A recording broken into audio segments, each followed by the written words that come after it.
Away from Texas. Yes, sir. Watch you every single day. Nobody lays it down like Uncle Neely and the pregame show. Neely, pregame show behind the scenes of everything. And why does he get that kind of access? Why does he get that kind of access? Because trust is involved. You would never get the kind of access you desire unless there's trust and relationship. You trying to put your up on game. George? Leadership development, how's it going? Spring ball, strength and conditioning as we get into summer? You know what? I think we're right where we need to be at this point. Going into week 3. It is week 3. Mm-hmm. Going into week 3, we got the guys. Actually, going into week 4. We finish in week 3. Finishing week 3, going into week 4, we're right where we need to be. I think we're starting to get guys acclimated to the things that we expect them to do, right? The discipline that we expect, all the things that we put in place right before we started our leadership retreat a few weeks ago. So speaking of, let's talk about that retreat. There's been some fantastic feedback from it, from the players, from the coaches. It seems like it got out of it what we needed, Absolutely. But how do you keep it going? Yeah, very, very, very good question. I think the most important thing is what we wanted to get out of it was to get all of our guys on the same page as to what it is that we know will work to make us be successful the beginning of the season, the middle of the season, and through the end, right? And Coach Brown, like he always talks about having a specific type of guy. So with that, we wanted to make sure that we instilled those properties in them and be able to bring those properties back to campus, to the rest of the team, so everybody can carry it out and apply it through the year. Man, exceptional.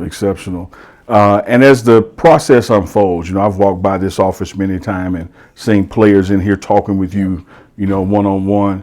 What are some of the things that you have found in this really new process as far as making sure players have this leadership development as well as their physical development? Yeah, I think the most important thing for each guy is to understand their self-awareness. Most people kind of overlook that because it's so much about the team. But how can you formulate a team if you don't know the individuals that formulate the team? Yeah. So that sit-down time is important. I've learned some excellent things about some guys that you probably wouldn't actually get to because everything is so much about football. Mm-hmm. But, being able to sit down and talk to a guy about some of the things that he finds important, the things that he's thinking about, the things that could possibly be barriers for him, executing what his role is. If you can get that kind of stuff out the way now, you can see him be a lot more successful once the season steps into place. That is so amazingly simple. Yeah. Like, you know what I mean? It's very complex, yeah. Right? But the way you just described it, because these people, we're forming a team, but we're individuals first. Sure. And so what are the inhibitors for this person Sure. that some other guy doesn't have? Yeah. And once you address those, they can coalesce as a team. Yeah, no doubt about it. I think the other thing about it, too, is getting them to understand that you got people on staff that you can trust to sit down and talk with, not just about ball, but as it relates to ball. So that's the one thing I've always tried to make myself available for is the normal conversations, the conversations that don't have a whole lot to do with football itself, but life in general, which in a lot of ways, come on, think about it. Football is life to a lot of guys. So with that being said, the more you can help them straighten out those things, the better off they are. We got a Hall of Famer as head coach. Yeah. We got another Hall of Famer on staff on the defense side. Yeah. You have a myriad of coaches, including yourself, with significant NFL experience. Have you found when you're talking to players that because of what y'all bring to the table and what y'all have accomplished, that they're listening a little bit closer and paying a little bit more attention because they can trust because you've gone through it? Yeah, absolutely. I think that's a huge benefit, when you got guys that have that aspiration of going to the next level, that next level being the NFL. Who better to talk to than some people that have been extremely successful in doing those different things? The one thing I always pride myself on, I'm not a Hall of Famer. I'll never have a gold jacket. But here's the one thing that I do know that I did while I was in the league.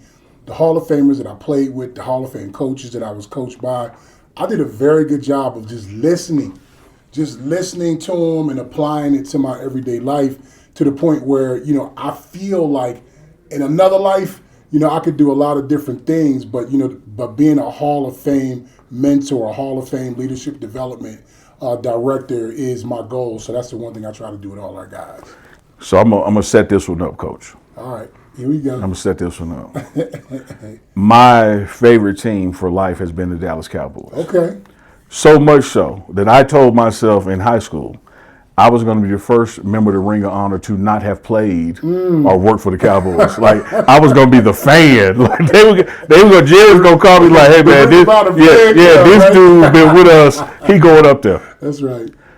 So here's where I'm going with that. I'm on Instagram scrolling the other day, and Troy Aikman, Hall of Fame quarterback, Super Bowl winner Dallas Cowboys, had reshared some of your content and talked about what a great teammate and person you were and admonished his followers, listen to this man. Yeah. Did you see that? I did. I did. Somebody actually pointed that out to me the other day. But that's not unlike Troy, though, right? That's not unlike him. From day one when I met him, you got to think about this. So I grew up in Philadelphia, well, very close to Philadelphia. Yeah. So the Eagles were the team of the area. Can't necessarily say they were my team, right? But because of that, the Dallas Cowboys always being the rivals, you're trained to hate them. But I couldn't because of the guys they had on the team. Eric Williams, who's from Philadelphia. Troy Aikman, just got finished speaking about him. Michael Irvin, who has probably one of the best work ethics I've ever seen out of any player I've ever played with. But going back to Troy, he's the same person now that he was as a teammate. And even though he was America's quarterback, had just won 2 Super Bowls, all those sorts of things, he had no problem sitting down and talking with you just about life in general. So for him to share that information, listen, I always say, man, you're going to have a lot of different experiences in life, but the relationships that you make along the way are the things that will make life great. And I got a great relationship with Roy. He's been proven to be a great teammate, great friend, great supporter, and I appreciate him for all his efforts. I really do. I want to talk to you about another teammate of yours that we recently lost, Larry Allen, L.A.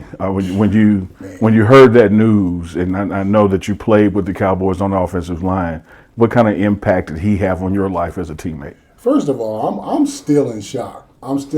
So Larry Allen and I, we were both drafted the same year in 1994. He was the 2nd round draft pick. I was the third round draft pick. And we came from as far extremes as you can think of to Dallas that year. I remember we showed up at the airport the same day, and Larry being from Compton, California, and me being from Camden, New Jersey. When we got to Dallas, the one thing we thought about ourselves, like, we can't believe that we're going to actually live here. But we were roommates, all 4 years that we were together. And, man, some of the stories, when I think about my relationship with L.A., all I could do is laugh, is because the person that he's always been supersedes the type of athlete that everybody knows him to be. Yeah. Like, Hall of Fame dude, just a great dude, do anything for you. All the things everybody knows. Yes, he was one of the strongest men, if not the strongest person in the NFL. Probably one of the most athletic guys I've ever played with. Here's a funny story I tell people all the time. I have never seen Larry Allen on the ground unless he was on top of somebody. Never. Coach, they got to hear that again. Nearly. They got to hear that again because that's profound now. I have never seen Larry Allen be put on the ground unless he was on top of somebody. That's how dominant this dude was.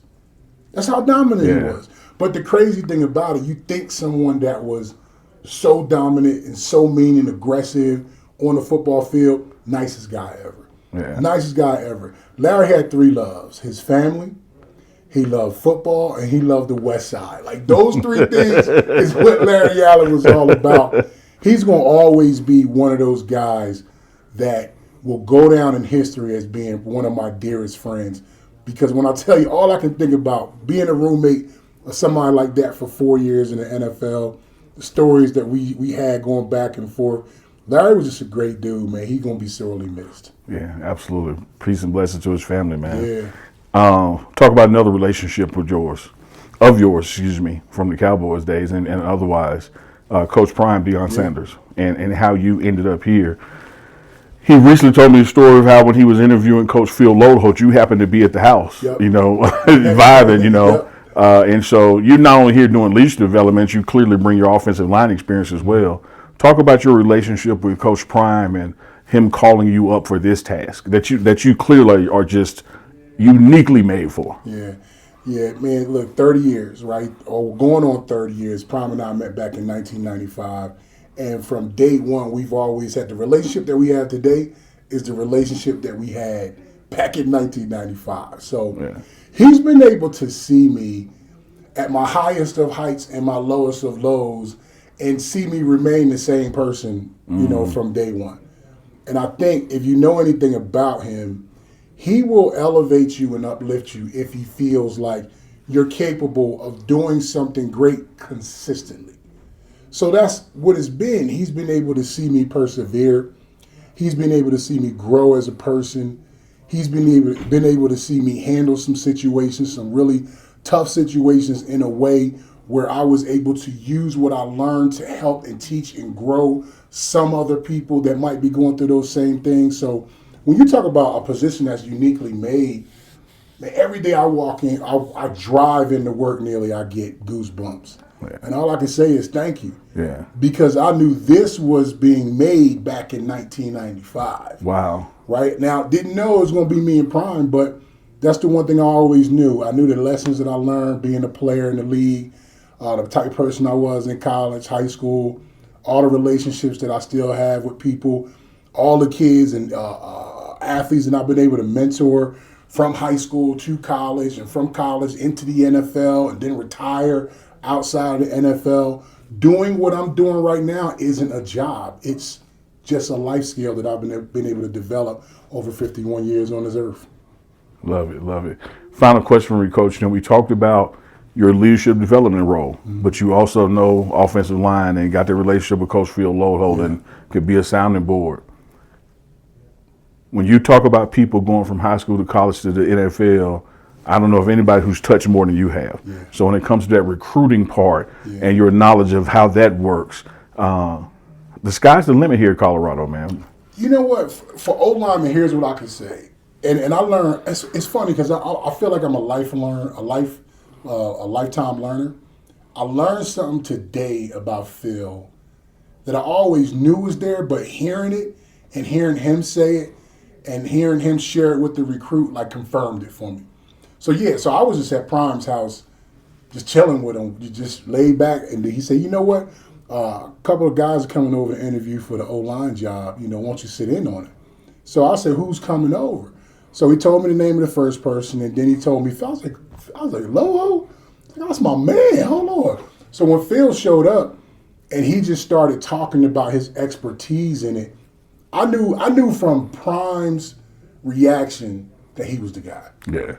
I knew it. It was going to be Phil. Now I couldn't tell Phil that, but at the same time I knew Phil was going to be the guy. But the thing I learned about him today, Phil was the first offensive lineman who made the most money in the NFL as a right tackle, right? Mm-hmm. So here's why that's important. He set the standard for what right offensive tackles got paid in the NFL. And it's something like $29 million, over his career. Well, guys get paid that in a year now, but all that started with Phil. And I remember when I used to watch him, and just to give you an idea, Phil and I actually met back in 2006 or 7 at Felix Jones' football camp in Oklahoma. So that's where our relationship started, and it stayed, pretty consistent from there. But I don't know another O-line coach who can relate to today's college player and be able to use his entire transition story from high school to JUCO, to college, to the NFL, and have the type of career that Phil can. I don't know many other college football coaches that can do that. Yeah. So when you talk about us being in a really good space, what I do, I get in Phil's ear about what I might see, right, which is a lot. He's already the type of coach that knows how to use that information, make it his, right, along with the world's amount of knowledge and talent that he's got, and get guys in the right position at all times. So I'm excited for him. Really am. Finally, Coach, leadership development wise, We have a saying around here. It's not an old saying. I mean, it is an old saying. The standard is the standard. We don't negotiate that. How do you know or recognize or measure when a guy has arrived from a leadership development standpoint? What's the unreachable horizon? How do we know we move that needle? You know what? It's always going to be an ongoing thing, right? Lifelong learner is what I call it. But to answer your question, when you see something that you've been training an individual to do, and they take that training and start training somebody else, that's when you know you onto something. So the leadership retreat that we had, the thing that I'm seeing from those 24 guys that we actually had out there, I'm seeing most of them take that information that they learned, bring it back to campus, and train guys how to do it as well. Now, are all of them perfect? No.